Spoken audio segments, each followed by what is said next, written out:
After years of waiting for a second-round pick, the Vikings finally made their move, and it tells us everything about the defensive vision here in Minnesota. For fans who remember the legends who patrolled the middle of the field, this selection feels like a return to a physical, hard-hitting identity.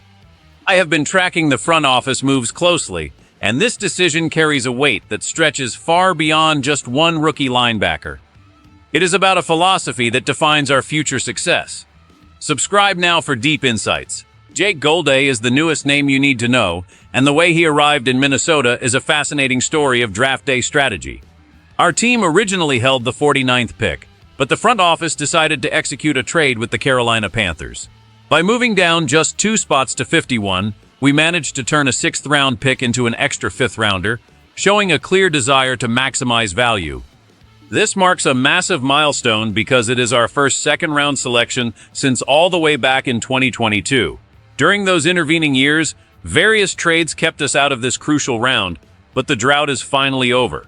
The choice of a linebacker might surprise some people, especially since there were highly rated safeties like Emmanuel McNeil-Warren still on the board for the taking. Even in the first round, the team opted for defensive tackle Caleb Banks over safety Dylan Thieneman, signaling a very specific defensive priority. This is where Brian Flores comes into the picture. As our defensive coordinator, he needs specific archetypes to make his aggressive system function. This young man stands 6'4" and weighs 240 pounds, bringing a massive physical presence to the middle of our defense. He was a tackling machine at Cincinnati last year, racking up 105 tackles and showing he can get into the backfield with 3.5 sacks. He spent his first 3 college years at Central Arkansas before jumping to the big stage, proving he can adapt and thrive in higher levels of competition. Brian Flores loves players who can blitz and stop the run with equal ferocity, and that is exactly what this prospect offers. While some scouting reports suggest he is still a work in progress when it comes to pass coverage, his raw athletic tools are undeniable. He ran a 4.62 40-yard dash at the Combine, which is elite speed for a man of his stature.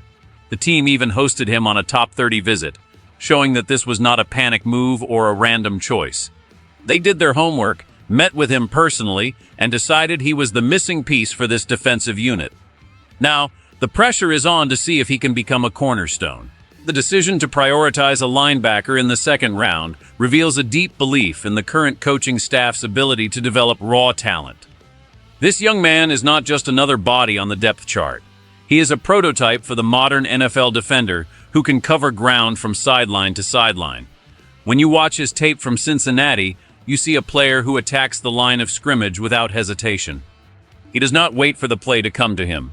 He dictates the terms of the engagement. This downhill style is exactly what our defense has lacked in certain high-pressure moments recently. Imagine a scenario where the opposing quarterback looks across the line and sees a 6'4" mountain of a man ready to fly through the gap on a blitz. That creates a psychological edge that is hard to quantify on a stat sheet. His ability to record 6 tackles for loss and defend 3 passes shows a versatile foundation that can be polished.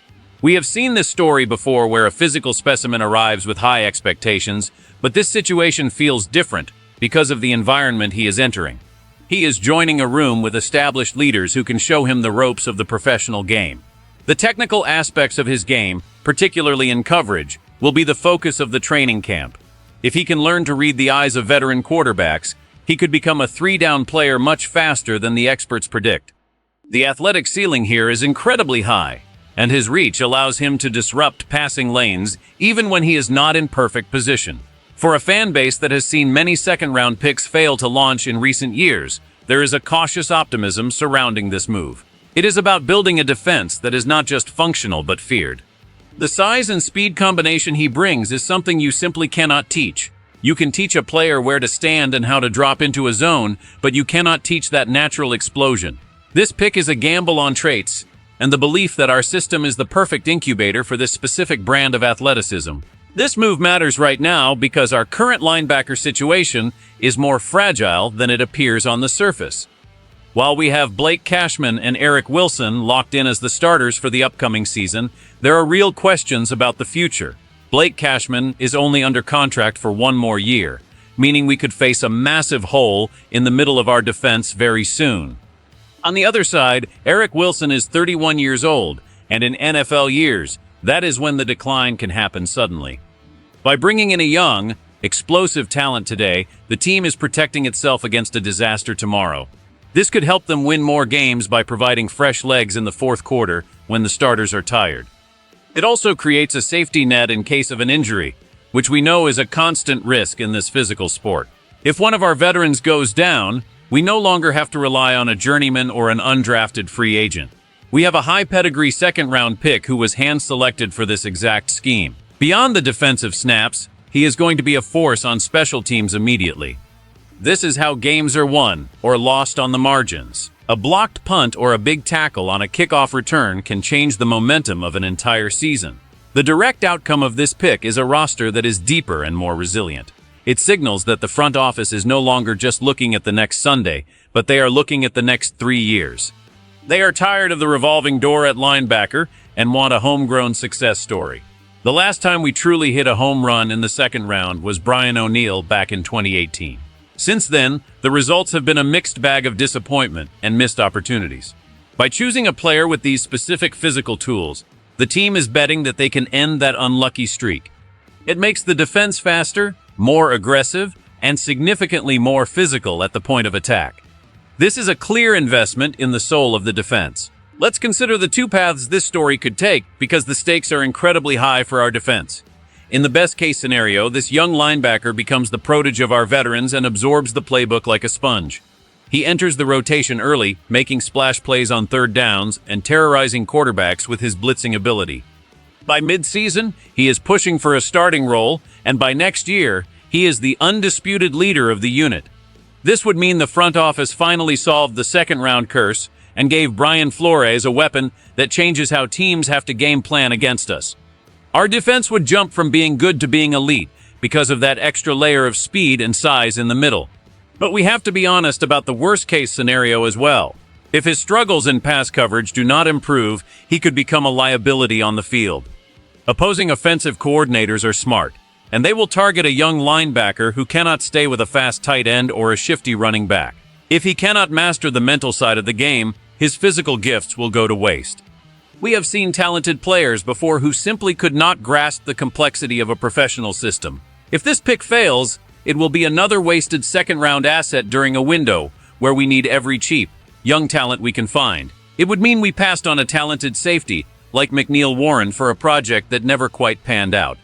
The tension is palpable because there is no middle ground with a player of this profile. He is either going to be a cornerstone or a what-if story that fans discuss for years. Every training camp report and every preseason snap will be scrutinized to see which path he is taking. The success of this draft class might very well hinge on whether this specific gamble pays off. We are all hoping for the next great Viking legend, but the road to get there is filled with obstacles. The pressure of being the first second-round pick in years is a heavy burden to carry. To put it simply, the Minnesota Vikings took a calculated risk to fix the future of their defense. They chose a physical specimen with a high ceiling over a safer pick at safety. This tells us they trust their coaching staff and their evaluation process more than the consensus draft boards. It is a bold move that prioritizes the aggressive style Brian Flores wants to play.